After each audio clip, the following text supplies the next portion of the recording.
Welcome to our discussion on capital gains taxation. The concept of capital gains taxation is the third part of the three pillars of the income taxation. So, when we say capital gains taxation, ang laging nating tinatanong is what is capital gains tax? So for us to understand what is capital gains tax, we have to identify saan nanggagaling yung capital gains. So it is imperative for us to understand what the concept of ordinary assets and capital assets. So, as I have mentioned on our in-person discussions before, when we say ordinary assets, these are assets used in the business, such as stock in trade of a taxpayer or other real property of a kind, real property held by the taxpayer primarily for sale to the customers in the ordinary course of its business, or real property use in the business subject to depreciation, or real property use in trade or business of the taxpayer. So basically, yung ginagamit niya PPE or property or stock in the ordinary course of the business. While capital assets is any other assets. So meron po itong catch all definition. Kung ano po yung natira, any asset other than ordinary assets that is considered as a capital asset. So that's both, okay? Magkaiba po ang konsepto ng ordinary and capital asset. So yung capital gains tax, saan ito nagmumula? From the word capital, it is coming from the sale or exchanges of capital assets. So let us establish our rule on this.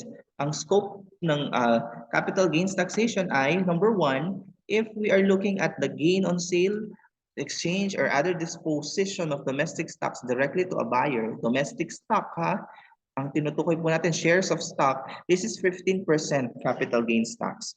While 6% capital gains tax for the sale, exchange, and other disposition of real property, building, or land. Gains from other capital assets is subject to the regular income taxation. So we will use the 15% and 6% capital gains tax rule. I want you to look at page 182 to 183 for us to properly discuss capital gains taxation. Okay? For example, let's take a look at the illustration. A taxpayer disposes investments in domestic stocks costing 100,000 directly to a buyer for 240,000. It paid on the sale 2,000 for broker's commission and 500 for documentary stamp tax. The stocks have a fair value of 300,000 at the date of the sale. 240 siya pero ang kanya 240 siya na benta pero ang kanyang fair value ay 300,000. So yun po yung konsepto niyan. Kung binigyan ka daw ng ganyang data, how can you compute for the capital gain? So tingnan mo muna, magkano ba siya binenta? It's 240,000. Magkano ba ang kanyang cost? It's 100,000. Pero meron ka pang ibang costs directly attributable to the sale, which are the broker's commission 2,000 and the documentary tax, stamp tax, which is 500.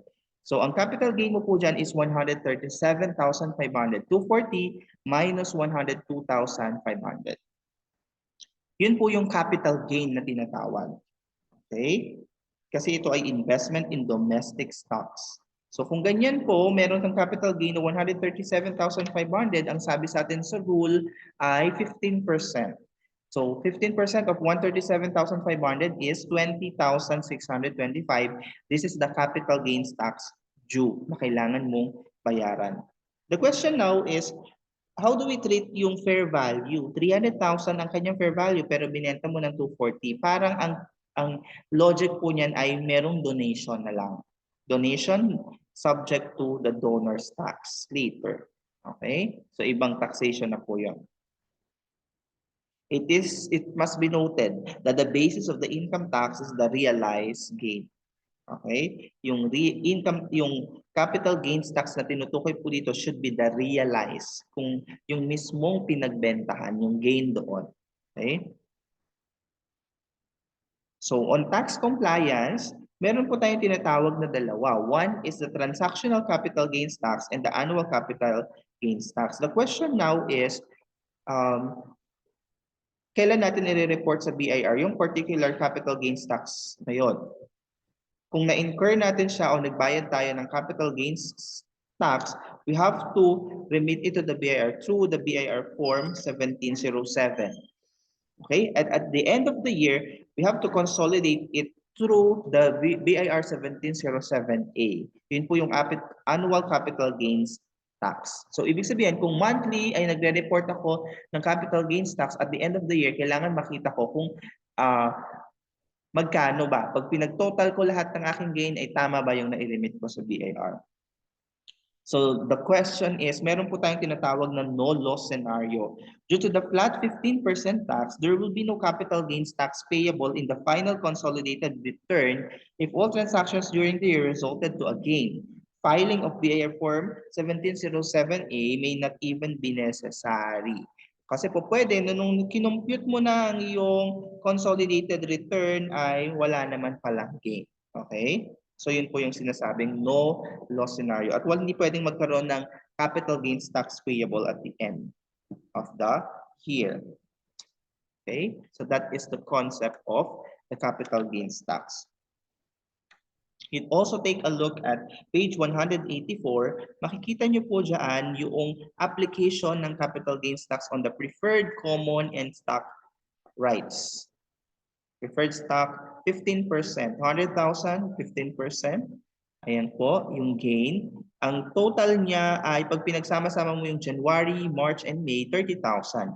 At the end of the year, kapag tinotal mo yan, 200,000 yung net gain times 15%, dapat 30,000. So 30,000 din ang iyong transactional capital gains tax na nire-remit monthly. Okay? So dapat walang capital gains tax payable, that is zero. Yan ay kung puro capital gain. E paano sir kapag may loss po? Kapag po merong loss, you take a look at page 184 kasi makikita mo dyan na nagkakaroon ng net effect ang capital gains taxation. On January, nung January,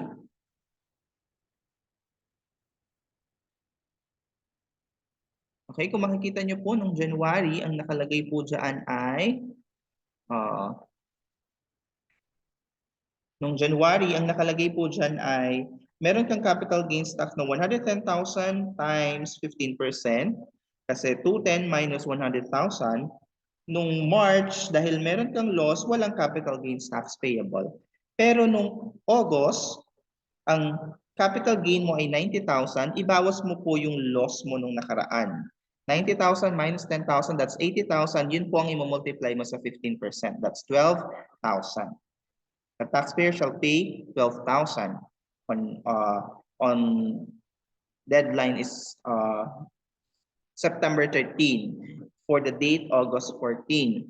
Okay? Noong November 17, ikaw ay merong loss again. So there will be no capital gains tax payable on November 17 transaction. So kung tingnan niyo po yung annual net capital gain, that's 170,000.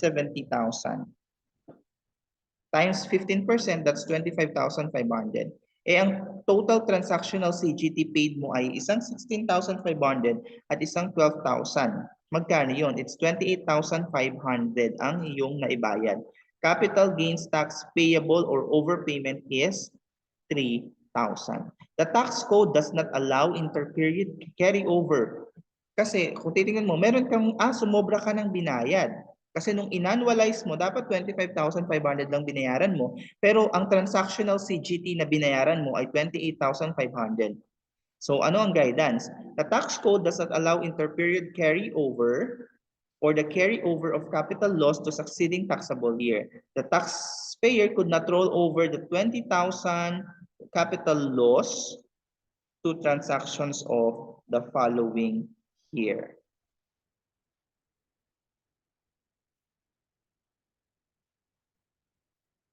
Okay, so yun po ang guidance. The taxpayer could not roll over the 20,000 na kanyang loss, capital loss succeeding year because annual basis po ang pinag-uusapan natin dito. Ano pa ang sinasabi niya dun sa dulo? Yung we are mentioning kanina.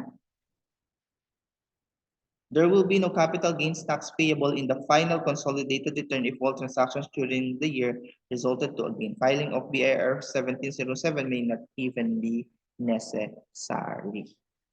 Okay, so that's the established rule under the annualized and the transactional CGT. Yun po ang mahalaga kasi on the CGT component. So I think that would be our discussion for Chapter 6, Capital Gains Taxation. Thank you.